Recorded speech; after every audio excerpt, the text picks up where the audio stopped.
नमस्कार, बहुत बहुत स्वागत है आपका अनादि टीवी पर। मैं हूं आपके साथ पारुल निकायकरण। जी हां, लेकिन रणवीर कौन बनेगा, इस पर लगातार नजर है। मतदान चल रहा है, प्रदेश के हर कोने से हमारे रिपोर्टर्स आप तक खबरें पहुंचा रहे हैं। एक्सक्लूसिव तस्वीरें भी हम लगातार आपको दिखा रहे हैं। और आज का ये दिन महत्वपूर्ण, तमाम लोग मतदान करने पहुंच रहे हैं। अगर अभी भी अपना वोट कास्ट आपने नहीं किया है, घरों से निकलिए, मतदान कीजिए। और इसी बीच एक बड़ी खबर जिससे हम आपको रूबरू करा देते हैं। इस वक्त की बड़ी खबर आपको बता दें, इंदौर निकाय चुनाव के पहले चरण की वोटिंग लगातार जारी है। कैलाश विजयवर्गीय ने भी मतदान किया है। बीजेपी के राष्ट्रीय महासचिव हैं कैलाश विजयवर्गीय, वोट कास्ट किया है अपना उन्होंने, और जीत का दावा भी कर रहे हैं कैलाश विजयवर्गीय। इंदौर के इस निकाय चुनाव में काफी इंटरेस्टेड बीजेपी के नेता, और ये तस्वीरें देखिए, वोट कास्ट करने पहुंचे हैं कैलाश विजयवर्गीय, राष्ट्रीय महासचिव भारतीय जनता पार्टी।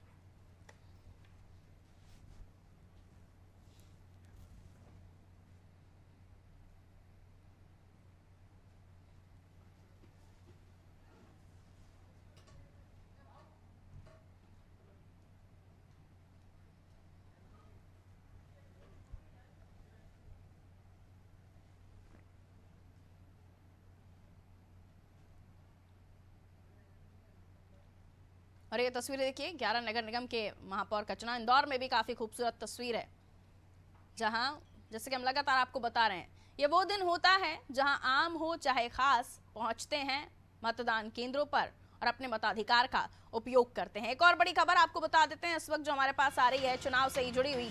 हरदा नगरीय निकाय चुनाव की जो वोटिंग है लगातार जारी है। आपको बता रहे हैं, वार्ड नंबर 34 के पोलिंग बूथ पर फर्जी मतदान हुआ है। वार्ड 85-86 में भी फर्जी वोटिंग की खबर है। मतदाताओं ने फर्जी मतदान की शिकायत की है। बड़ी खबर आपको बता रहे हैं, नगरीय निकाय चुनाव की वोटिंग लगातार जारी है। वार्ड नंबर 34 के पोलिंग बूथ पर फर्जी मतदान हुआ है। वार्ड 85-86 पर फर्जी मतदान की शिकायतें हैं। मतदाताओं ने फर्जी मतदान की शिकायत की है। हरदा से ये खबर आपको बता रहे हैं, जहां फर्जी मतदान की खबर सामने आई है। डालो मोदी घर से आऊँ मैं तो वोट डालने। हाँ, तो वो टेंडर वोट का बोल दिया जाए, टेंडर वोट डलेगा तो वोट डालने। हाँ, तो वो टेंडर वोट का बोल दिया जाए, टेंडर वोट डलेगा। बोला सर वो पर्ची लेके आओ आईडी वाली, तो मैं कहाँ से लेके टेंडर वोट ये आप बीएलओ जो है बीएलओ, आप लोग पहचान दोगे ना मतदाताओं को। वहाँ पे नाम कटा हुआ आपका? हाँ सर, वहाँ पे क्या पता है किसने क्या नाम सिग्नेचर पे करा।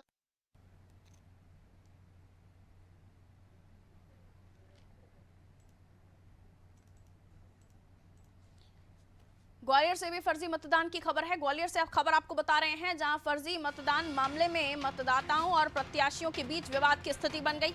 वार्ड 45 के मतदान केंद्र पर विवाद की स्थिति बनी है। वोटरों के साथ कुछ लोग मतदान केंद्रों में घुस गए। वोटरों के साथ आए लोगों ने गाली गलौज की। सूचना मिलने पर मौके पर एसपी अमित सांगी पहुंचे। मतदान केंद्र पर हुड़दंग कर रहे लोगों को वहां से भगाया गया। प्रत्याशी को 100 मीटर दूर रहने की समझाइश दी गई है। मतदान केंद्र पर भारी पुलिस बल तैनात है। गिरीश मिश्रा निर्दलीय प्रत्याशी हैं वार्ड 45 से। तो ग्वालियर से भी फर्जी मतदान की खबर, जिसको लेकर वोटिंग करने पहुंचे वोटर्स के और प्रत्याशी के बीच विवाद हो गया। गिरीश मिश्रा निर्दलीय प्रत्याशी हैं, उन्हें हिदायत दी गई कि 100 मीटर की दूरी पर ही उन्हें जो मतदान केंद्र है उससे रहना होगा। सूचना मिलने पर मौके पर एसपी अमित सांगी पहुंचे, जिन्होंने व्यवस्थाओं को संभाला। हुड़दंग कर रहे लोगों को वहां से भगाया गया। वोटरों के साथ कुछ लोग मतदान केंद्र में भी चले गए थे।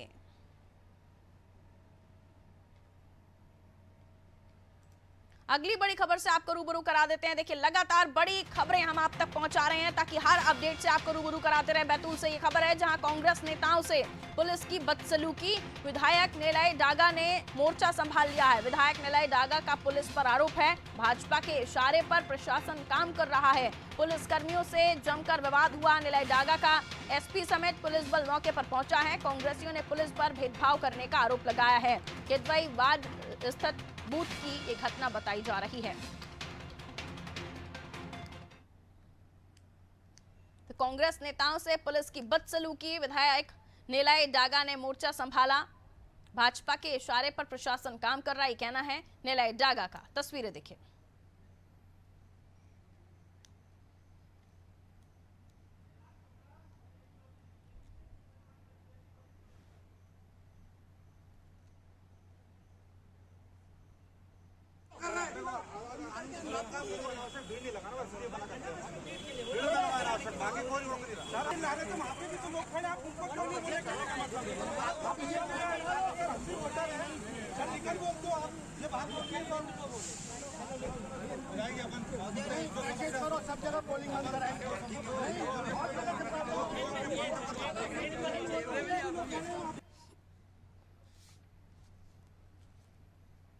और चलिए, आज का दिन चुनाव का दिन, और चुनाव के दिन चर्चा बेहद ही महत्वपूर्ण हो जाती है, क्योंकि तमाम जो राजनेता होते हैं ये अपनी पार्टियों के बारे में बताते हैं, और पक्ष विपक्ष की तो अपनी अलग बहस होती है, आप जानते ही हैं।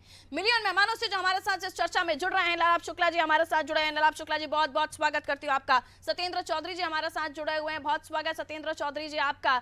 और वरिष्ठ पत्रकार सूर्यकांत जी हमारे साथ जुड़े हुए हैं। सूर्यकांत जी, आपका भी तहे दिल से स्वागत करते हुए सबसे पहले मैं सूर्यकांत जी आपसे ही इस चर्चा की शुरुआत करूंगी। वरिष्ठ पत्रकार हैं आप, आपने तो न जाने कितने ऐसे चुनाव देखे होंगे सूर्यकांत जी, और आज का ये चुनाव, क्योंकि 7 साल बाद हम देख रहे हैं अब दोबारा निकाय सरकार चुनने का लोगों को मौका मिल रहा है। सूर्यकांत जी, आज का दिन जहां हम खबरों से भी हमारे दर्शकों को रूबरू करा रहे हैं, और उन खबरों में कहीं ईवीएम को लेकर खबर है, तो कहीं मतदान केंद्र ढूंढने की खबर है, कहीं बोगस वोटिंग की खबर है जिसकी शिकायतें भी हो रही हैं, और बुजुर्ग मतदाता भी पहुंच रहे हैं, महिलाएं अपने बच्चों को लेकर पहुंच रही हैं। इस बीच बुजुर्ग महिलाएं भी 102 साल तक की महिलाएं जो है वो पहुंच रही हैं। कैसे आज का दिन देख रहे हैं आप, और अब तक के आपने जो चुनाव देखे उससे क्या अलग आप महसूस करें, क्योंकि मत प्रतिशत भी बहुत ज्यादा निकलकर सामने नहीं आ रहा है। सूर्यकांत जी। निश्चित रूप से 7 साल बाद चुनाव हो रहा है। लोगों में सुबह से, खासतौर पर अगर भोपाल की बात करें तो भोपाल में अब तक जो मतदान का प्रतिशत सामने आया उससे लग रहा है कि उनमें उत्साह की कमी है। लेकिन अगर अन्य राज्यों को आप देखें, अन्य शहरों को देखें, इंदौर जैसा शहर देखें, तो शुरुआती 2 घंटे में वो 25% तक का आंकड़ा मतदान में पहुंच चुका है। तो निश्चित रूप से इंदौर में अति उत्साह है, और अति उत्साह और लगातार लोगों का मतदान केंद्र पर जाकर अपने मताधिकार का प्रयोग करना एक अच्छी खबर है। लेकिन इस बार भोपाल की अगर आप बात करें तो भोपाल में मतदान होने की कई वजह हैं। एक तो दोनों राजनीतिक दलों के जो प्रत्याशी हैं, वो प्रत्याशी मुझे लगता है कि उनको लेकर लोगों में उतना ज्यादा उत्साह नहीं है। दूसरी बात जो सामने निकलकर अब तक आई है कि तमाम वार्डों में जो मतदान केंद्र है वो लोगों के बदल गए हैं, और कई लोगों तक पर्ची नहीं पहुंची है। बीएलओ ने सही समय पर पर्ची नहीं भेजी है, तो मतदाता भटक रहे हैं। कई मतदाता मुझे भी मिले, कई वार्डों पर मैं गया हूँ, वार्डों के मतदान केंद्रों पर, तो वहां देखा कि मतदाता के पास या तो पर्ची नहीं है, पर्ची है तो उसे ये पता नहीं है कि उसे कहाँ पर मत डालना है। कोई एक परिवार के 4 सदस्य हैं अगर, तो किसी एक मतदान केंद्र पर 3 लोगों का नाम आया है, और उससे हटकर दूसरे मतदान केंद्र पर उसके एक परिवार का वोट आया है। ऐसे लोग भटक रहे हैं, और इस स्थिति की वजह से भोपाल में मत प्रतिशत कम हुआ है। अन्यथा भोपाल में भी इसी तरह का उत्साह देखने को मिलता है। मुझे लगता है कि अब दोपहर बाद जब लोग अपने प्रारंभिक कामकाज से निपट जाते हैं, उसके बाद लोग अब जो निकलेंगे वो बड़े तेजी से निकलेंगे, और मतदान प्रतिशत निश्चित रूप से बढ़ेगा। जहां तक इस तरह के आरोप प्रत्यारोपों की बात है कि कहीं पर फर्जी मतदान की खबरें हैं या कहीं पर मशीनें खराब हुई हैं, तो इतना बड़ा जब मतदान कहीं होता है तो 1, 2, 2, 4 मशीनें चूंकि वो तकनीकी रूप से खराब हो जाती हैं, तो उसमें किसी को दोष देना उचित नहीं है। लेकिन अधिकांश जगहों पर 10 से 20 मिनट 25 मिनट के अंदर दूसरी मशीन लगाकर उससे मतदान शुरू करा दिया गया है। ऐसे मतदान केंद्रों पर जरूर मुझे लगता है कि प्रशासन को चाहिए कि अतिरिक्त समय दे, जहाँ पर भीड़ लगी हो और किसी तकनीकी खामी की वजह से मशीनें बंद हो गई हैं और लोग मताधिकार का प्रयोग नहीं कर पा रहे हैं, तो वहां पर मुझे लगता है कि दोनों दलों के प्रत्याशी या जितने भी प्रत्याशी हैं उनके एजेंटों को मिलकर वहां के अधिकारियों से बात करनी चाहिए, और उन्हें अतिरिक्त समय दिलाने का प्रयास करना चाहिए, जिससे अधिकांश लोग मतदान का उपयोग कर सकें और अपने मन की नगर सरकार का चयन कर सकें। अब आरोप प्रत्यारोप यहाँ तक बात है जहाँ पर कड़े मुकाबले चल रहे हैं, तो 1-2 जगह ऐसा होता है, गफलत पैदा होती है और उसको लेकर इस तरह का माहौल होता है। लेकिन मुझे नहीं लगता कि चूंकि दोनों दलों के प्रत्याशियों के मतदान एजेंट वहां बैठते हैं, अन्य प्रत्याशी हैं उनके एजेंट भी बैठते हैं, उन सबको मिलकर चाहिए कि वो उनको देख लें कि कौन कैसा मतदाता है, और अगर उसमें कहीं विवाद की स्थिति बनती है तो उसे भाई हटा दें, और हटा के कहें कि जब आपके बारे में सब लोग संतुष्ट हो जाएंगे तो मतदान आपको करने दिया जाएगा। तो इस तरह की स्थिति बनती है। मुझे लगता है आज जिस तरह के अभी तक खबरें आई हैं मध्य प्रदेश में, पूरे मध्य प्रदेश में जहां जहां भी आज के डेट में पहले चरण के मतदान हो रहा है, उस पहले चरण के मतदान में कहीं भी कोई विशेष बड़ी घटना नहीं है, न कहीं से कोई बड़ी अप्रिय घटना की कोई जानकारी है। तो मुझे लगता है कि शांतिपूर्ण और अच्छे ढंग से चुनाव हो रहा है, और मुझे लगता है शाम तक किसी तरह का चलेगा मतदान। जी पारुल जी। सत्येंद्र जी, क्या कहना चाहेंगे आज वोटर्स को, आज दर्शकों को, क्योंकि आज महत्वपूर्ण दिन तो है ही, आपके भी कैंडिडेट्स मैदान में हैं, कांग्रेस की तरफ से भी कैंडिडेट मैदान में है, कहीं कहीं तीसरी शक्ति भी आप लोगों को परेशान कर रही है, लेकिन कुछ खबरें ऐसी भी निकल कर सामने आ रही हैं। हालांकि व्यवस्थाएं किस तरह से की गई हैं, क्यों आखिर बोगस वोटिंग हो रही है, या क्यों लोगों के घरों में पर्चियां नहीं पहुंच पाई हैं, क्या कहना चाहेंगे आज के दिन आप तमाम दर्शकों को, सत्येंद्र जी?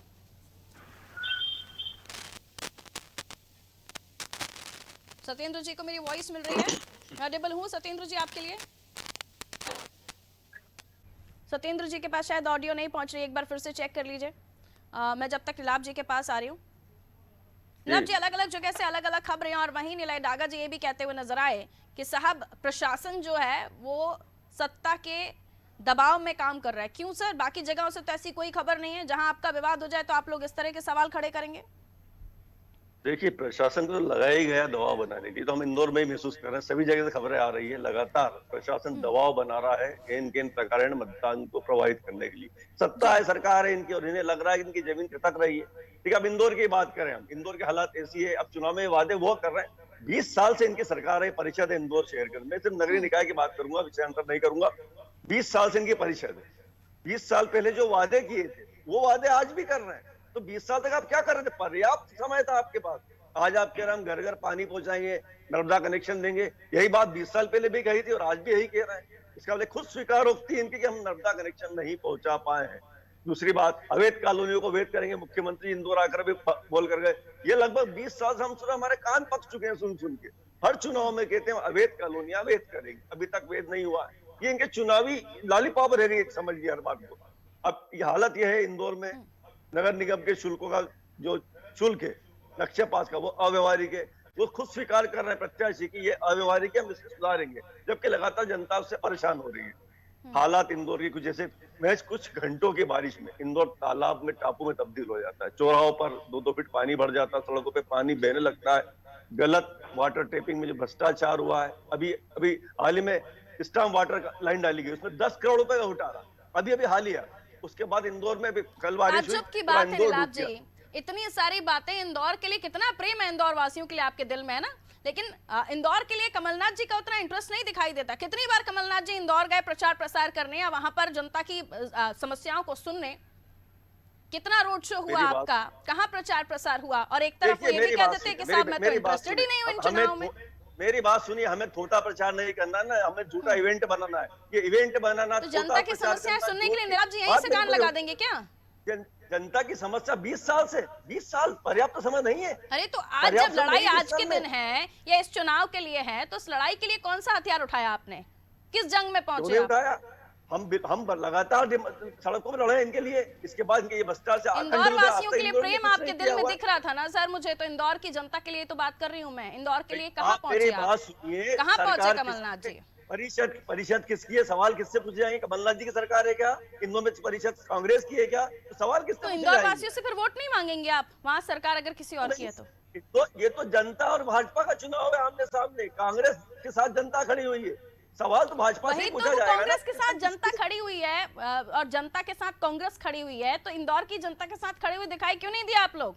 प्रचार प्रसार में लेट लतीफी, कैंडिडेट अनाउंसमेंट में नंबर 1, जनता के बीच पहुंचने में पीछे। अरे हमने तो 1 साल पहले कैंडिडेट कर दिया, 1 साल पहले किसी बात कर रहा है, और हमारा कैंडिडेट पूरे कोरोना के कह रही हूँ ना, आप सुन नहीं पा रहे हैं मुझे कि कैंडिडेट अनाउंसमेंट करने में तो आप नंबर 1 रहे, लेकिन जनता के बीच भी तो पहुंचे ना। बात सुनेंगे तो मैं बता पाऊंगा ना, आप सुनेंगे तो बता पाऊंगा। बिल्कुल। क्या आप ही बोलेंगे मैं बता नहीं पाऊंगा? आप मेरी बात सुनिए। 1 साल पहले हमने कैंडिडेट अनाउंस किया था, हमारा कैंडिडेट कोरोना काल में, जबकि उसके परिवार के लोग अस्पताल में एडमिट थे, संजय शुक्ला पूरे समय जनता की सेवा करते रहे, रेमडेसिविर इंजेक्शन की व्यवस्था करते रहे, अपने खुद के प्राइवेट में कहा कि आप अस्पताल खोल दो, लगातार सड़कों पर काम करते रहे। हमारे कैंडिडेट तो साल भर से लगातार काम कर रहे हैं। अभी भी कल परसों बारिश हुई, हमारे कैंडिडेट घुटने तक पानी में निचली बस्तियों में गए। कहाँ थे भाजपा कैंडिडेट? ये तो पैराशूट कैंडिडेट भाजपा के। आप हमारे पे आरोप लगाइए। कैलाश विजयवर्गीय जी पता है क्या कह रहे हैं? सुनिए उनका बयान जो टीवी चैनल्स पर सामने आ रहा है, वो कह रहे हैं कि क्योंकि उन्हें पहले से ही पता है कि वो हार जाएंगे इंदौर से, तो हार का ठीकरा किस पर फोड़ेंगे, और पहले ही हार रहे हैं इसलिए प्रचार करने ही नहीं जा रहे। कमलनाथ जी जा ही नहीं रहे इंदौर, ये कैलाश विजयवर्गीय जी का कहना है। मुझे ऐसा लग रहा है कैलाश विर्क जी ने भाजपा की सुपारी कि ले ली। हार का ठीकरा अपने सर नहीं लेना चाहते कि हम प्रचार करने पहुंचे थे और हार गए। इस पर जवाब लगातार वो ऐसे बेतुके बयान दे रहे हैं, बेसिर पैर के बयान। कभी संजय शुक्ला को बच्चा कहते हैं, कभी क्या कहते हैं, कभी बोलते हैं उसको हिंदी अंग्रेजी दोनों नहीं आती। मतलब वो उन्होंने एक सुपारी ले ली है भाजपा को निपटाने की, मुझे ऐसा लग रहा है, इसलिए उनके बेसिर पैर के बेतुके बयान आ रहे हैं। इंदौर में प्रचार प्रसार में इतनी ज्यादा तेजी क्यों नहीं दिखाई? क्या कॉन्फिडेंस है कि बगैर प्रचार के या बगैर तैयारी के जीत जाएंगे या हार रहे हैं? क्या मसला क्या है? हम जनता के बेसिक मुद्दे उठा रहे हैं। आपको लगता है इवेंट बनाना, छोटा प्रचार करना, जनता को भ्रमित करना, यही चुनाव की तैयारी होती है? घर भी तो जा सकते हैं ना सर, इवेंट ना कीजिए, घर घर भी तो जा सकते थे। प्रचार का मतलब इवेंट ही थोड़ी ना होता है। हमारे कैंडिडेट घर घर जा रहे हैं, जनता भी हमारे साथ आ रही है। हमें इवेंट नहीं बनाना भाजपा की तरह, जो भाजपा कर रही है, विज्ञापन, इवेंट, रैलियां। सत्येंद्र जी, इन्हें पता है कि इनका एक गुब्बारा इंदौर से बड़ा परेशानी है सर। आ रही हूँ अभी आ रही हूँ सर, आ रही हूँ नीलाभ जी, आ रही हूँ। सत्येंद्र जी, इंदौर से बड़ी परेशानी है और इंदौर में नीलाभ जी का कहना है कि सब जगह आप देखिए किस तरह से दबंगाई हो रही है। प्रशासन जो है सरकार के दबाव में काम कर रहा है। इस इलेक्शन में भी उनके ये आरोप हैं। क्या कहेंगे सत्येंद्र जी? देखिए पारुल जी, ये तो कांग्रेस की आदत ही है आरोप लगाने की, हमेशा आरोप लगाना और अपने अंदर से सुधार न करना। और आप देखिए खुद कमलनाथ जी ने कहा कि वो उनको ना महापौर में इंटरेस्ट रहा है और ना उनका कोई इंटरेस्ट था पंचायत के चुनाव में, तो खुद ही गिव अप कर रहे हैं। अभी उन्होंने कुछ दिन पहले ही बयान दिया था।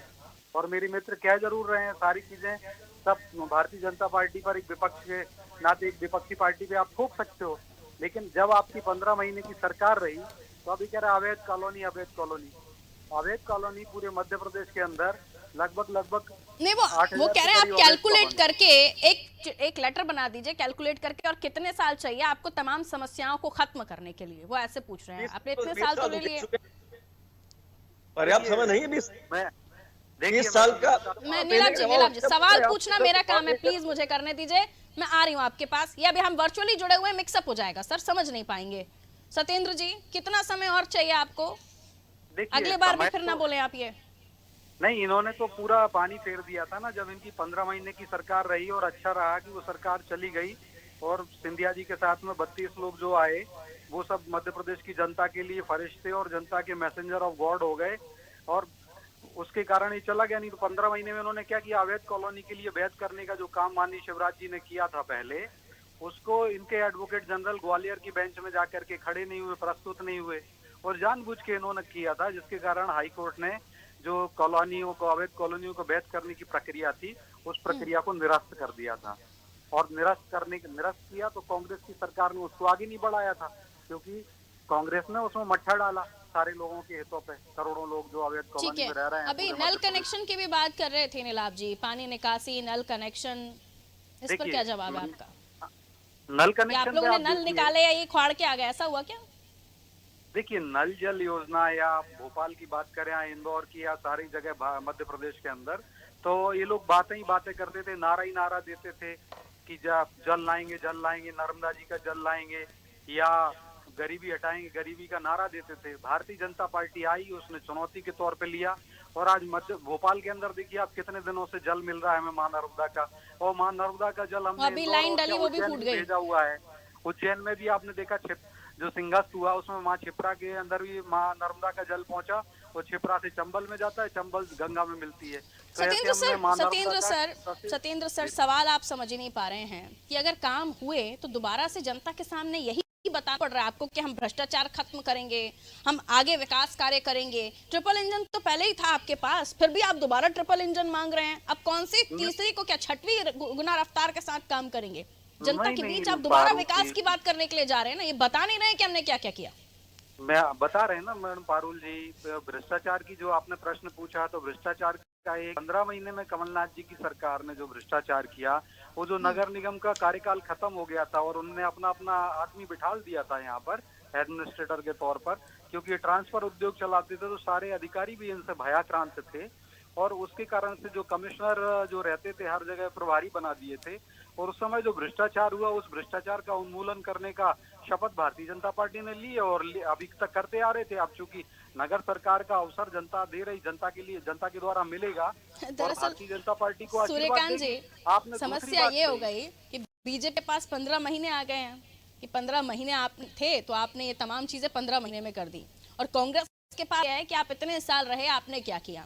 सर, इस बीच आम जनता के मुद्दों को लेकर जनता किससे सवाल पूछे? क्या 15 महीने के कार्यकाल के सवाल के जो कांग्रेस है जी उनसे पूछे, या भारतीय जनता पार्टी से पूछे? जनता को तो चाहिए नाली, पानी निकासी की सुविधा, तमाम मूलभूत सुविधाएं, और ये चुनावी मूलभूत सुविधाओं के लिए ही है ना। सूर्यकांत जी, निश्चित अगर सरकार का काम करना आम जनता को, लेकिन आपने देखा होगा राजनीतिक दल के लोग पुरानी बातें दोहराते हैं, वही वादे करते हैं, वही दावे करते हैं। अगर काम किया है आपने, एक जनप्रतिनिधि होने के नाते आप जनता के बीच रहे, जनता के कष्टों में आपने उसकी मदद की है, आपने क्षेत्र के विकास के काम किए हैं, तो आप जितनी मेहनत आज करनी पड़ रही, इतनी मेहनत करने की जरूरत नहीं पड़ती। भारतीय जनता पार्टी के प्रवक्ता से कहना चाहूंगा कि आपके ही दल के एक ऐसे विधायक हैं माननीय, कि जो चुनाव के समय अपने क्षेत्र में नहीं जाते, क्योंकि वो पूरे 5 साल तक काम करते हैं, जनता के बीच रहते हैं, उनके सुख दुख के भागी बनते। तो आप के अन्य नेता क्यों नहीं ऐसा करते? आपके पार्षद के चुनाव हो या महापौर के चुनाव हो, आपको पूरी उतनी मेहनत करनी पड़ रही है जितनी कि आपको आम विधानसभा चुनाव में या आम लोकसभा चुनाव में करनी पड़ती है। क्योंकि आपकी मध्य प्रदेश में सरकार है, आप 1.5 दशक से ज्यादा समय से मध्य प्रदेश में भारतीय जनता पार्टी की सरकार है, और इस बीच आपकी परिषद भी रही है आज का, और पिछली बार तो आपके 16 नगर निगमों में आपकी शहरी सरकार थी। तो क्या वजह है कि आपको अधिकांश जगहों पर जो आपने अपना वचन पत्र जारी किया है या घोषणा पत्र जारी किया है, उनमें आपको नालों की बात करनी पड़ रही है, उसमें आपको लाइट, स्ट्रीट लाइट की बात करनी पड़ रही है, आपको घर घर पानी पहुंचाने की बात करनी पड़ रही है। ऐसे तमाम मुद्दे हैं, तमाम मूलभूत सुविधाओं की बात की जा रही है जो आप पहले कर सकते थे। और भ्रष्टाचार की जो बात करते हैं, चाहे जनता पार्टी हो चाहे कांग्रेस हो, दोनों के लिए भ्रष्टाचार एक सहज मुद्दा है, वो उतने गंभीर मुद्दा नहीं है दोनों राजनीतिक दलों को। आप देखिए 1.5 साल की भारतीय कांग्रेस की सरकार रही, 1.5 साल की कांग्रेस की सरकार में आपने जितने मामले लोकायुक्त और यूडब्ल्यू के सरकार के पास लंबित हैं, चालान पेश करने के लिए अनुमति की, उसमें कितने मामलों को आपने अनुमति दी? भारतीय जनता पार्टी की सरकार है, भारतीय जनता पार्टी ने कितनी, कई बार तो यह हालत बने कि इस तरह की जांच एजेंसियों को कई नोटिस देने पड़े और चेतावनी तक देनी पड़ी। और आज भी मध्य प्रदेश सरकार के पास 200 से ज्यादा मामले लंबे कई सालों से पेंडिंग पड़े हैं, जिनमें अनुमतियां नहीं दी जा रही चालान पेश करने की। तो आखिर क्या वजह है? अगर भ्रष्टाचार को लेकर जीरो टॉलरेंस की नीति है दोनों पार्टियों की, तो आप सरकार में आए, फटाफट आप उनमें अनुमतियां जारी कीजिए। कई मामले तो ऐसे हैं कि जिनके खिलाफ भ्रष्टाचार के कई मामले हैं, और उन्हें मेन स्टीम में लाकर मलाईदार जगहों पर पदस्थ कर दिया जाता है, और फिर वो वही काम करते हैं। तो राजनीतिक दलों के वादे क्या हैं, दावे क्या हैं, इन पर अब जनता भरोसा नहीं करती है। और अगर जनता भरोसा करती तो मतदान को लेकर उतनी उत्साहित होती जितनी कि इंदौर में बनी हुई है। भोपाल का आप देख लें, भोपाल प्रथम 2 घंटे में कितना मतदान हुआ? 14%। अगर नगर की सरकार में मतदान हो रहा है तो आप समझ सकते हैं, जहाँ तमाम दलों के वार्ड प्रत्याशी पूरा जोर लगाए हैं मतदाता को बाहर निकालने के लिए, फिर उसके अलावा महापौर प्रत्याशी भी जोर लगाए हैं, और प्रशासनिक अमला भी लगा हुआ है। और तो इस तरह की स्थिति अगर बन रही है तो निश्चित रूप से राजनीतिक दलों को आत्ममंथन करने का समय है। इस तरह की स्थिति क्यों बन रही है, और मुझे वही वादे क्यों करने पड़ रहे हैं जो हमने पिछली बार चुनाव में किए थे? आखिर उससे हटके भी तो कुछ करना पड़ेगा। भारतीय जनता पार्टी के प्रवक्ता कह रहे थे, जो उज्जैन सिंगस्ट की बात कर रहे थे, सिंगस्ट में जो जल आया उस समय करोड़ों रुपए खर्च करके, उसके बाद क्या स्थिति बनी? कई बार यह स्थिति बनी कि लोगों को कीचड़ के पानी में नहाना पड़ा, और इसके चलते आपकी ही सरकार ने वहां के वरिष्ठ प्रशासनिक अधिकारियों को हटाया तक है। और अगर नहीं हटाया हो तो आप कहें, अगर आप पूरी तरह से बहुत अच्छी बात उज्जैन में छिपका कर को निर्भर कर देते, बेपर्दा किया है आपने इन राजनीतिक दलों को कि आगे जवाब लेंगे तो न जाने और भी कितने पर्दे डालेंगे। मैं लौटूंगी आपके पास एक बड़ी ब्रेकिंग से, हमारे दर्शकों को रूबरू करा देता है इस वक्त की बड़ी खबर। आपको बता दें, निकाय चुनाव से जुड़ी हुई नगरीय निकाय चुनाव का ये वोटिंग लगातार जारी है, मत प्रतिशत बढ़ रहा है, लेकिन उतना उत्साह सभी जगहों पर नहीं दिख रहा है। वोटिंग के दौरान फर्जी मतदान का जो मामला निकलकर सामने आया है अलग अलग जगहों से, लघु उद्योग निगम अध्यक्ष इमरती देवी मौजूद हैं। मामला आपको बता दें, ग्वालियर से भी फर्जी मतदान की खबर सामने आई थी। तहसीलदार दीपक शुक्ला भी मौजूद हैं। फर्जी मतदान को लेकर लगातार जो खबरें निकलकर सामने आ रही हैं। डबरा से हाल ही में एक खबर से हमने आपको अपडेट कराया था। इमरती देवी इस वक्त उसी वोटिंग जो मतदान केंद्र है वहां पर इस वक्त मौजूद है। फर्जी मतदाता पर कार्रवाई करने के आदेश दिए हैं। तहसीलदार दीपक शुक्ला भी मौजूद हैं, इमरती देवी भी मौजूद है। फर्जी मतदाताओं पर कार्रवाई करने की बात कही जा रही है। ग्वालियर से भी इस तरह की खबर सामने आई थी और ये डबरा से इस वक्त खबर आपको बता रहे हैं। सुनिए क्या कुछ कह रही इमरती देवी।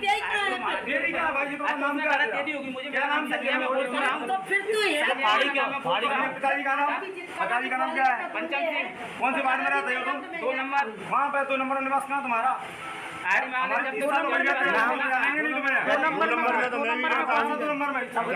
2 नंबर के खड़े हैं। संजय मैम बता रहा है तुम आधार कार्ड तो कोई प्रूफ तो दे। मैं 2 नंबर में कौन सी जगह रहता है पता? आदमी रहता है कॉलोनी में रहता है। एक आदमी 4 वोट डाल रहे हैं। ये फर्जी वोट डालने आए थे। साथ में खड़े हैं आप तो उनकी गिनती करवा दीजिए। करवा दीजिए। हमने आईडी मिलाया, नाम बोला, आपने मिलाया है तो अभी एजेंट सभी मना कर रहे हैं। नहीं अरे बताओ ये पार्टी के हम एजेंट रहेंगे। बताओ किसी के बाद किसी ने मिला करवाया हो?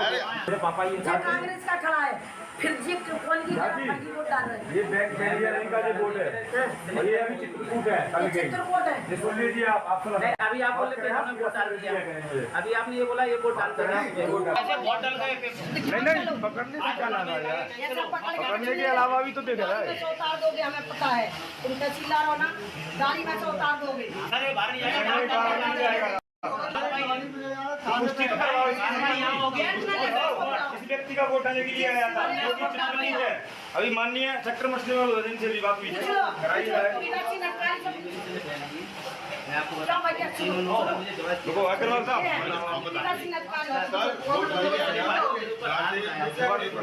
जैसे ही इसे आईडी मांगी, मैं बिना आईडी ढूंढ दिलवा रहा हूँ। तो आईडी पकड़ में आ गई।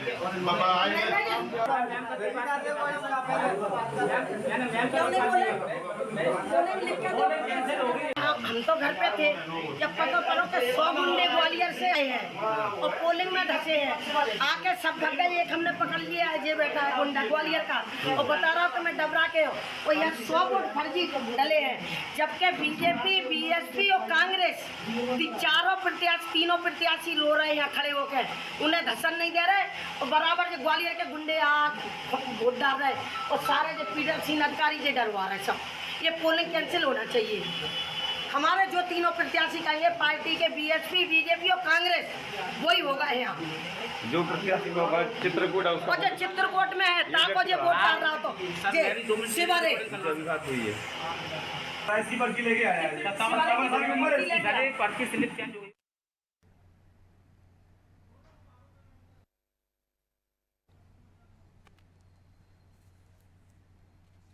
तो डबरा से तस्वीरें आप देख रहे थे, जहां पर इमरती देवी पहुंची और सीधे तौर पर आरोप लगा रही हैं कि ग्वालियर से 100 ऐसे लोग यहां पर इस वक्त मौजूद हैं जो फर्जी तरीके से मतदान कर रहे हैं या करवा रहे हैं।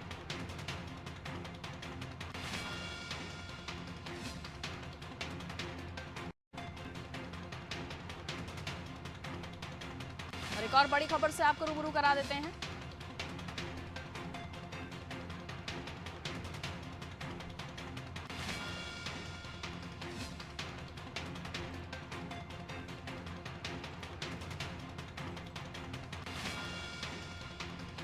डबरा से ये खबर आपको बता रहे हैं, जहां विधायक पर जानलेवा हमला हुआ है। असामाजिक तत्वों पर हमला करने का आरोप है। विधायक की गाड़ी में भी तोड़फोड़ की गई है। विधायक ने थाने में शिकायत की है।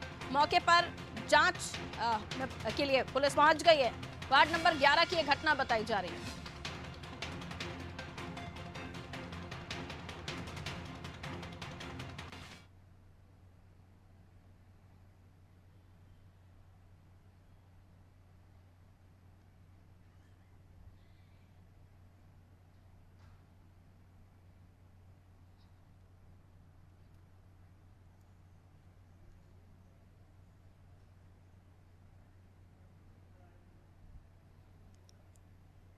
संवाददाता राजेंद्र हमारे साथ इस वक्त जुड़े हुए हैं खबर पर और भी ज्यादा जानकारी के लिए। डबरा से 2 खबरें निकलकर सामने आई हैं। पहली खबर इमरती देवी का जो बयान सामने आया उस पर हम बात कर लेते हैं। राजेंद्र, क्या कुछ इमरती देवी कह रही हैं और क्या वाकई 100 ऐसे लोग हैं जो इस वक्त फर्जी वोटिंग कराने के लिए वहां मौजूद हैं? जी मैं आपको बता दूं, इमरती देवी ने अभी एक युवक को पकड़ा है, वहाँ कुछ युवकों ने पकड़ लिया था उनके कार्यकर्ताओं ने, तो वहाँ इमरती देवी पहुंच गई और उन्होंने उस पर एफआईआर कराने के लिए कहा है। अभी तहसीलदार दीपक शुक्ला भी वहाँ पहुंचे और उन्होंने उसको पकड़ा और ये बात सही साबित हो गई है कि वो फर्जी मतदान कर रहा था। उसको पकड़कर सीधा थाने भेज दिया गया है। कौन लोग हैं, कहाँ से आए हैं, किसने बुलाया है, कोई जानकारी मिल पा रही है इस बारे में? हाँ, अभी पता चलता है कि ये कोई निर्दलीय उम्मीदवार था, उसके लिए कोई ग्वालियर से युवक है, ये ग्वालियर का बताया जा रहा है। वहाँ से ये आया था वोट डालने के लिए, फर्जी मतदान करने के लिए, कि वहाँ के कार्यकर्ताओं ने उसको पकड़ लिया। दूसरी खबर जिसमें विधायक पर हमला हुआ है, उसके बारे में भी जानकारी दें राजेंद्र। क्या कुछ विधायक जबरा के विधायक सुरेश राजे 11 नंबर वार्ड में जब वहाँ फर्जी मतदान की शिकायत पर वहाँ पहुंचे तो वहाँ पर उनके कार्यकर्ता पर अचानक हमला कर दिया गया। उन्होंने कार्यकर्ता को अपनी गाड़ी में सुरक्षा के लिए अपनी गाड़ी में बिठाला, लेकिन वहाँ भीड़ ने उन पर पत्थरों से हमला कर दिया और बोतलों से हमला कर दिया, पानी की बोतलों से हमला कर दिया, जिससे वो वहाँ से अपनी जान बचाकर भागे। और फिर यहाँ थाने आकर उन्होंने एफआईआर करने के लिए कहा, लेकिन वहाँ सक्षम अधिकारी एसडीओपी और टीआई ने अभी तक 1 घंटा होते हुए भी कोई भी कार्रवाई नहीं की है। अभी तक सिर्फ आश्वासन दिया है, अभी तक कोई कार्रवाई नहीं की गई है। बिल्कुल राजेंद्र, नजर बनाए रखिए। और अगर डबरा का मत प्रतिशत आप बता पाए हमारे दर्शकों को, इस वक्त मत प्रतिशत का क्या स्टेटस है, कितनी वोटिंग हो चुकी है? अभी तक 11 बजे तक 38% जो है वोटिंग हो चुकी है, जिसमें पुरुष ने 40% और महिलाओं ने 35% मत डाले हैं। यानी वो जोश जो होना चाहिए मतदाताओं में फिलहाल उतना नहीं है, क्योंकि 38% तक ही मैच वोटिंग पहुंची है। बहुत बहुत शुक्रिया जानकारी के लिए राजेंद्र। खबर पर नजर बनाए रखिए, कोई भी अपडेट हो तो फटाफट पहुंचाइए। वापस हम मेहमानों की तरफ रुख कर लेते हैं और इस खबर पर भी हम जानकारी हासिल करने की कोशिश करेंगे। सूर्यकांत जी, इस तरह के भी मामले अलग अलग चुनाव में निकलकर सामने आते हैं जहां बोगस वोटिंग, फर्जी वोटिंग की खबरें सामने आती हैं, लेकिन दूसरी जगहों से निर्दलीय प्रत्याशी अपने लिए कैंडिडेट या माफ कीजिए वोटर्स मंगा रहे हैं और उन्हें वोटिंग करने के लिए हौसला, ये हिम्मत कहां से जाती है इन लोगों में फर्जी काम करने की? दरअसल ये चुनाव बड़े छोटे होते हैं, खासतौर पर अगर नगर पालिका और नगर पंचायत में देखें तो वहाँ पर बड़े छोटे चुनाव होते हैं। एक एक वार्ड में 1500, 2000, 2500 तक मतदाता होते हैं। ऐसे में अगर लोग जो पहले से तैयारी करके चलते हैं कि उन्हें साहब चुनाव लड़ना है और किसी भी हाल में जीतना है, तो अपने परिचित, रिश्तेदार, दोस्तों, तमाम लोगों के नाम मतदाता सूची में शामिल करा लेते हैं और वो बाहर से मतदान के दिन या उसके 1 आध दिन पहले आ जाते हैं और मताधिकार का प्रयोग कर चले जाते हैं। तो इस तरह के अगर वो रोकना है तो निश्चित रूप से चाहिए कि जब वोटर सूची में नाम दर्ज किए जाएं तो दूसरी जगह उनके नाम कटे हैं या नहीं कटे, या इस तरह का कोई प्रूफ होना चाहिए कि अगर किसी भी मतदाता सूची में एक जगह नाम लिखा है, प्रदेश के एक शहर में लिखा है, अगर वो दूसरे शहर में जोड़वाना चाहता है तो वो नाम तभी जोड़ा जाए जब वहाँ नाम कट जाए। और उसके साथ साथ अन्य जो निवासी है उनका कहीं ना कहीं उनकी कुछ अनुशंसा या इस तरह का प्रयोग किया जाए कि इस तरह के तरीके से नाम ना जोड़े जाएं, क्योंकि होता यह है कि स्थानीय मतदाता जिसे वहाँ रहना है वो अपने मन का प्रत्याशी तो चुनने का प्रयास करता है, लेकिन बाहर से आकर जो प्रत्याशियों के पक्ष में मतदान करते हैं उससे कहीं ना कहीं उनके हित प्रभावित होते हैं। ठीक है, वापस आपका जो पहले मत सवाल था, इससे पहले उसका जवाब मैं सत्येंद्र जी से लूंगी और वही सवाल नीलम जी के पास भी लेकर जाएंगे कि कई ऐसे मसले हैं जिनको हल आपकी सरकार ने दोबारा आकर, यानी जो ये चौथा कार्यकाल है शिवराज जी का, इसमें भी हल नहीं किया, और कई ऐसे मसले हैं आपके जो घोषणा पत्र हैं, आपके मैनिफेस्टोज हैं, उनमें भी आप विकास की बातें कर रहे हैं, उनमें भी आप बिजली नल की बातें कर रहे हैं। सत्येंद्र जी देखिए पारुल जी, बिजली, नल, जल, भोजन, आवास, यह सतत प्रक्रिया है और ये आज भी रहेगी। पहले भी थी, भूतकाल में भी थी, भविष्य में भी थी ये समस्याएं, और वर्तमान में भी हैं और भविष्य में भी रहेंगी।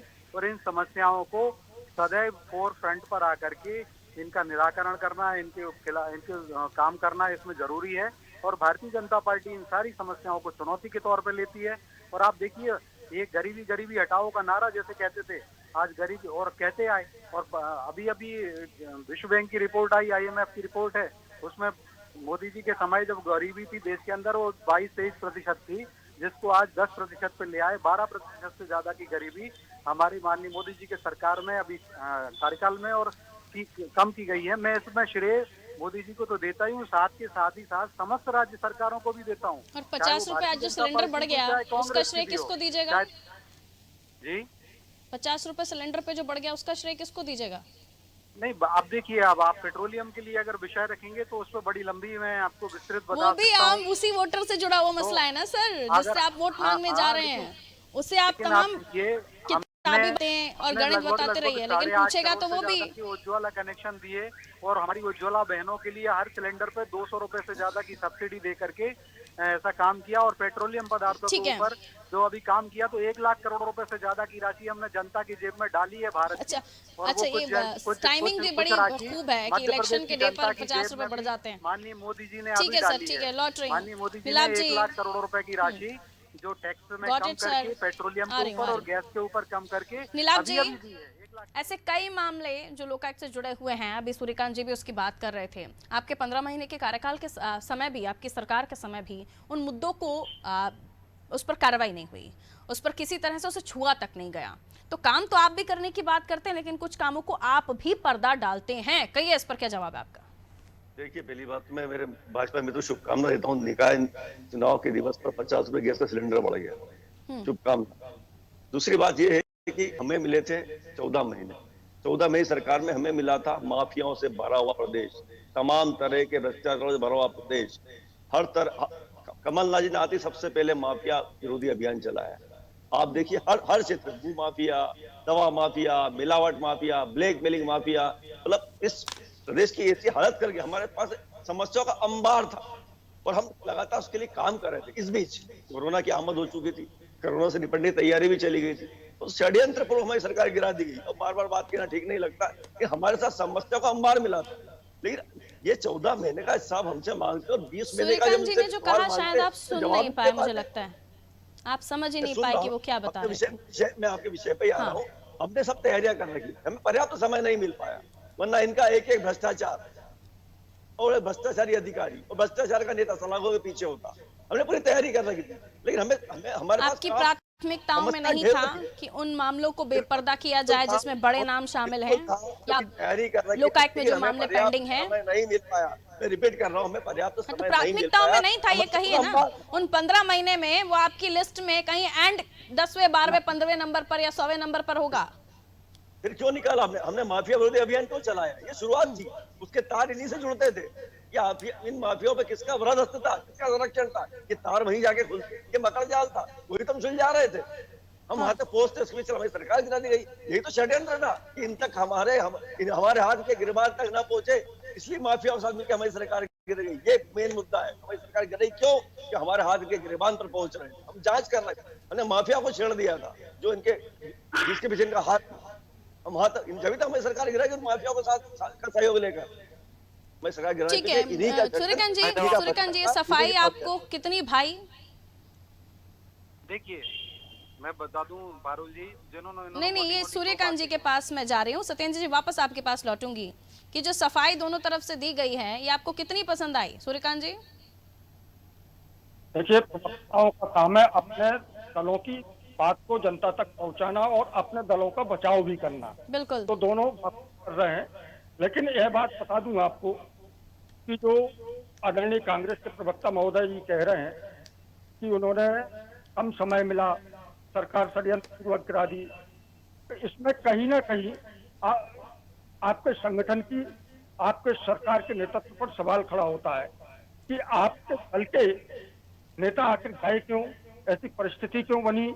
और चलिए सरकार गिर गई, कोई बात नहीं, सरकार गिरने के बाद भी आपके दल के विधायक धीमे धीमे विपक्ष में जाकर मिलते रहे, उनकी गोद में बैठते जा रहे हैं। तो कहीं ना कहीं आपकी संगठन क्षमता पर सवाल खड़े होते हैं, आपके नेताओं की क्षमताओं पर सवाल खड़े होते हैं, और साबित होता है कि कहीं ना कहीं आपका दल का नेतृत्व अक्षम साबित हुआ। या तो आप उन्हें सहेज के नहीं रख सके, या आपके दल के नेता इतने पार्टी के प्रति निष्ठावान नहीं थे जो वो दूसरे दल में जाकर मिल गए। तो वो भी सत्ता में होते हुए अगर कोई व्यक्ति या कोई नेता जाकर विपक्ष से मिलता है तो इसमें कहीं ना कहीं आपको माननी ही पड़ेगी। अगर नहीं मानेंगे तो इसी तरह की स्थिति बनती रहेगी। इसके बाद आपको चिंतन मनन करना चाहिए था और तय करना चाहिए था कि आगे से कोई भी आपके दल का विधायक उस तरफ ना बढ़ जाए, ऐसी परिस्थिति ना बने। क्या आरोप लगे आपके ऊपर? संवादहीनता के आपके नेताओं पर आरोप लगाए गए जिन लोगों ने दल बदल किया, और कई तरह के आरोप लगाए। तो मुझे लगता है कि आप षड्यंत्र का आरोप लगाने से पहले आपको अपना घर में ये देखना चाहिए था कि आखिर क्या कमी रही, क्या वजह रही कि धीमे धीमे एक एक करके नेता जाते गए और विपक्ष को मजबूत करते रहे। जी नीलाभ जी। जी देखिए, मैं सत्येंद्र जी की बात का जवाब दूं। जो बिकाऊ है वो बिकेगा, जो टिकाऊ है वो टिकेगा। ये हमारे संगठन कभी नहीं थी, ये लोग बिकाऊ थे। जी नहीं भैया, सूर्यकांत त्रिपाठी जी, ये लोग लालच थे, ये सौदे के थे, षड्यंत्र के तहत पार्टी को छोड़कर गए थे। संगठन में कमजोरी थी, संगठन तो इनको बड़े पदों पर बिठाया था, इनके कहने पे टिकट बांटे गए, मंत्री थे, इन्हें सिरा खो बिठाया था, लेकिन इनका लालच बहुत बड़ा। पत्रकार के प्रश्नों का जवाब दीजिए सही से। इनका लालच बहुत बड़ा था। तो जो बिकाऊ है तो बिकेगा, उसका हम कुछ नहीं कर सकते। लेकिन हमारी जो पार्टी के टिकाऊ है तो आज भी हमारे साथ है। अच्छा, हमारी पार्टी की सफाई, हमें तो खुशी है कि जो लोग पार्टी से बाहर गए, इनका कोई भरोसा नहीं। आपसे ट्यूनिंग नहीं थी नीलाभ जी, संवाद नहीं होता था। चलो बार बार ये कमलनाथ जी के कार्यकाल को लेकर कहा गया। सिंधिया जी को भी क्या भारतीय जनता पार्टी ने उस पैसे पर खरीदा होगा, आपको लगता है? और अपने आप को आरोपी बनाएगा, सफाई तो देगा आदमी। कम्युनिकेशन नहीं था, इस पर सवाल उठ रहा है सर कि बातचीत, संवाद नहीं होता था आप लोगों में। लोग शटर बिक कर गए हैं, सौदे के तहत गए, वो झूठे आरोप लगा रहे हैं। सरकार नहीं चला पाए, वो झूठे आरोप लगा रहे हैं। सरकार 15 महीने के कार्यकाल पर चर्चा नहीं है। निकाय चुनाव में किन मुद्दों को लेकर आप लोग जा रहे हैं, किन मुद्दों को जनता पसंद कर रही है? क्योंकि सत्येंद्र जी बार बार सवाल आपसे ही इसलिए उठ रहा है क्योंकि लगातार सत्ता में आप लोग रहे, तमाम नगर निगमों में तमाम महापौर आपके रहे, उसके बावजूद भी अगर भी राजधानी को भी उठा लीजिए तो आज भी इस कोए फिजा का क्षेत्र जो है वहां पर पानी भरता है साहब। देखिए पारुल जी, हम विकास के मुद्दे पर ही जा रहे हैं और हमने बताया है कि कहाँ माननीय दिग्विजय सिंह जी घंटाधार वन मुख्यमंत्री रहे, 800 करोड़ रुपए देते थे, तो बारिश में घर घर जल पहुंचा देते हैं। ये योजना है, आप बस्ती में जल पहुंचाते हैं। आप जी सुन लीजिए, आप मैंने बड़ा शांति से सुना है। घर घर जल योजना जो बारिश में चलती है। अरे आपके नेता घर घर चलो घर बैठ गए, कमलनाथ जी के घर चलो अभियान में नेता घर के अंदर चले गए और कांग्रेस बैठ गई। आप जैसे तो मूर्खतापूर्ण जवाब देते हैं। आपके पूरे देश भर में नेता जो है छोड़ रहे हैं पार्टी, तब भी आप कह रहे हैं हमें तो बड़ी खुशी है कि हमारे नेता छोड़ रहे हैं कांग्रेस। अरे आप सुनील जाखड़ दिखाऊ है, क्या अमरिंदर सिंह दिखाऊ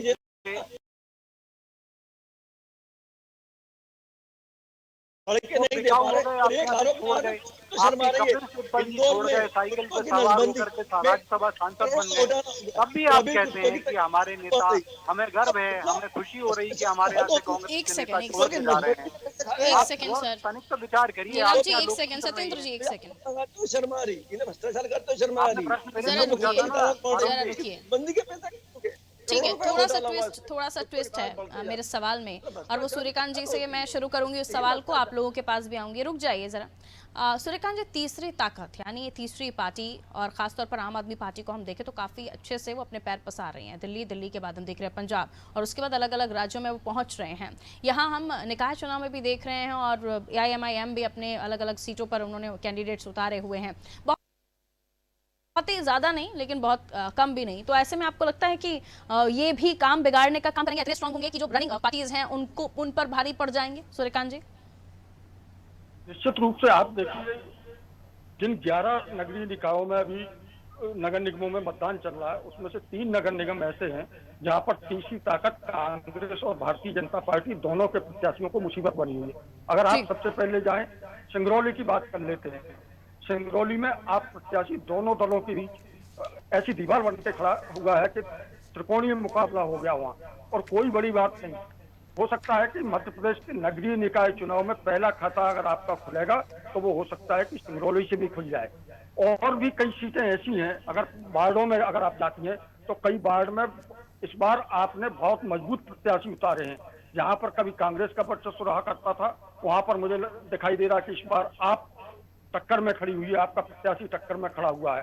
हालांकि यह बात सत्य है कि अधिकांश जगह आपने जो प्रत्याशी उतारे हैं वो उसके खुद के प्रत्याशी नहीं है, बल्कि भारतीय जनता पार्टी के कहीं पर तो कहीं पर कांग्रेस के असंतुष्ट नेताओं को उन्होंने टिकट देकर मैदान में उतारा है।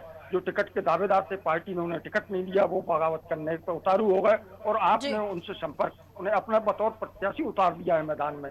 ऐसे भोपाल की भी 1-2 वार्ड ऐसे हैं जहां पर संभावना बनी हुई है कि हो सकता है कि आपका खाता नगरीय निकाय चुनाव में वार्ड पार्षद के रूप में भोपाल से भी खुल जाए, तो निश्चित रूप से वो मुसीबत बने हुए हैं। आप इसके अलावा जाएं तो मुरैना में आप देख लें, बहुजन समाज पार्टी, कांग्रेस और भारतीय जनता पार्टी के लिए वहाँ मुसीबत बनी हुई है। तो मुझे लगता है कि तीसरी ताकत बने या न बने, लेकिन तीसरे जो राजनीतिक दल हैं वो कई जगहों पर कांग्रेस और भारतीय जनता पार्टी के प्रत्याशियों के समीकरण बिगाड़ने का काम कर रहे हैं और हो सकता है कि अप्रत्याशित रूप से कई जगह पर इस तरह के परिणाम आए जिनकी कल्पना खुद स्वयं दलों ने नहीं की होगी या फिर लोगों ने नहीं की है। तो मुझे लगता है इस बार कम से कम ऐसा मुझे लग रहा है कि ओबीसी जी की पार्टी, आप पार्टी का खाता मध्य प्रदेश में खुल सकता है, खासतौर पर नगरीय निकाय चुनाव में, और हो सकता है एक से ज्यादा पार्षद उनके बन जाएं और खासतौर पर चारों महानगरों में इस तरह की स्थिति बनी हुई है कि कहीं ना कहीं इन दलों के खाते खुलते हुए नजर आ रहे हैं। जी पारुल जी। सत्येंद्र जी, सत्ता में होने के बाद भी विकास की बातें करना, विकास के मुद्दों पर जाना और उसके बाद ये बताना कि नल, पानी, बिजली जैसी सुविधाएं भी हम आपको देंगे, कहीं तीसरा नंबर भारी न पड़ जाए? देखिए, भारतीय जनता पार्टी को तो मैंने आपसे कहा, पहले शुरू से कहता हूं कि विकास विकास विकास एक ही मूल मंत्र, वो सबका साथ है। ऐसा नहीं कि मुसलमानों को ही देंगे, अल्पसंख्यकों को ही देंगे, जैसा कांग्रेस के प्रधानमंत्री जी कहा करते थे। हम तो सबका साथ, सबका विकास, सबका विश्वास और सबका कल्याण, सबका प्रयास, यही मूल मंत्र को धारण करके हमने प्रधानमंत्री आवास योजना में आवास दिए, तो हमारे अल्पसंख्यक भाइयों को भी दिए, हिंदुओं को भी दिए, सिखों को भी दिए, ईसाई को भी दिए, पारसियों को भी दिए, जैनों बौद्धों को दिए, और सबके साथ में ऐसी हर योजना का लाभ, सारे टॉयलेट्स को दिए, और जो भी राज्य सरकार और केंद्र की लगभग 300 से ज्यादा योजनाएं हैं वो सारा लाभ दिया। लाडली लक्ष्मी बनाई तो सभी वर्गों से बनाई है, किसी एक विशेष वर्ग के लिए फोकस नहीं किया। हमारा जो आम आदमी हो, AIMIM हो, जनता इन पर भरोसा नहीं करेगी। आप बिल्कुल आशान्वित हैं इस मामले को लेकर? देखिए, मैं ये कहता हूँ मैडम कि लोकतंत्र है, लोकतंत्र में अगर ये AIMIM आ रही है, आम आदमी पार्टी आ रही है, और ऐसी 25 पार्टी और 50 पार्टी और भी आ जाएं, तो हम लोकतंत्र में विश्वास करते हैं भारत के, और सभी का स्वागत करते हैं। हाँ, हमारा मूल मंत्र विकास है। विकास को भारतीय जनता पार्टी चुनौती, ठीक है नीलाभ जी, छोटा सा कमेंट जल्दी से। जनता पार्टी को चुनौती स्वयं है, और हम उसी मुद्दे पे, उसी के कारण चुनौतियां तो है सर, जनता पार्टी को आशीर्वाद मिल रहा है। चुनौतियां ये भी कि पुराना परफॉर्मेंस भी दोहराना है और आने वाले चुनाव के लिए भी एक संदेश सेट करना है। लौटूंगी आपकी टिप्पणी। ये तो ओबीसी जी की पार्टी हो तो इनकी बी टीम है, तो ध्रुवीकरण के लिए उसको इस्तेमाल करते हैं, तो उसके बारे में बात न करें, भाजपा ज्यादा अच्छा रहेगा। अब ये कह रहे हैं सबका साथ, सबका विकास, अल्पसंख्यकों के लिए हमने ये किया वो किया। इंदौर शहर के, मैं इनसे बात नगरीय निकाय कर रहा हूँ, ये चले जाते हैं प्रदेश पे और देश पे। मुद्दे पे आइए श्रीमान, मैं आपसे कह रहा हूँ, इंदौर में आपने एक भी मुस्लिम प्रत्याशी क्यों नहीं खड़ा किया? मुस्लिम बहुल इलाकों में भी आपने मुस्लिम प्रत्याशी खड़ा नहीं किया, फिर आप कैसे कहते हैं आप अल्पसंख्यकों का साथ दे रहे हैं? सबका साथ, सबका विकास, ये दोहरा मापदंड नहीं है आपका? सत्येंद्र जी, ठीक है सर, समय इजाजत नहीं देता। आप सभी का बहुत बहुत शुक्रिया हमारे साथ चर्चा में जुड़ने के लिए। निकाय कारण और इस रण में कौन कितना ऊपर जाएगा, किसकी शय होगी, किसकी मात होगी, ये तमाम चीजें हैं जिस पर लगातार हम चर्चा कर रहे हैं। हर खबर से आपको अपडेट करा रहे हैं और इसी बीच एक और बड़ी खबर से आपको रूबरू करा देते हैं। आपको बता दें इस वक्त जो खबर हमें मिल रही है, निकाय चुनाव से जुड़ी हुई बड़ी खबरें लगातार कर्णावती टीवी अपने दर्शकों तक पहुंचा रहा है। निर्दलीय और कांग्रेस समर्थकों में विवाद हो गया। आपको बता दें खबर इस वक्त सीहोर से, जहां निर्दलीय और कांग्रेस समर्थकों में विवाद हो गया है। कांग्रेस समर्थक ने निर्दलीय समर्थक को चाकू मार दिया। ये देखिए, विवाद यहां तक पहुंच गया कि चाकू, हथियार जैसी चीजें भी चल रही हैं। घायल को अस्पताल में भर्ती किया गया है। इस वार्ड नंबर 30 का ये पूरा विवाद है। एडिशनल एसपी गीतेश गर्ग मौके पर मौजूद। निर्दलीय और कांग्रेस समर्थकों में विवाद की खबर। विवाद इतना बड़ा कि चाकू तक चले।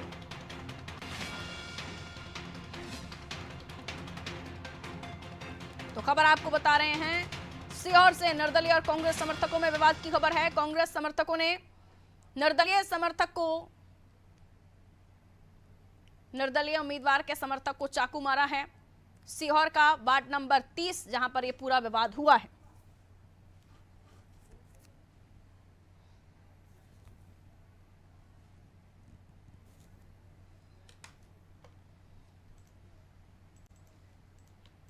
निकाय चुनाव से जुड़ी अगली बड़ी खबर, वोटिंग लगातार जारी है, मत पड़ रहे हैं, पोलिंग बूथ्स पर आप पहुंचिए, अपने मतदान कीजिए। पूर्व मुख्यमंत्री दिग्विजय सिंह ने भी अपने मताधिकार का उपयोग किया है, पत्नी अमृता सिंह के साथ मतदान किया है। तो निकाय चुनाव के लिए वोटिंग लगातार जारी है। पूर्व मुख्यमंत्री दिग्विजय सिंह ने अपना वोट कास्ट किया, पत्नी अमृता सिंह भी उनके साथ वोटिंग के लिए मौजूद रही।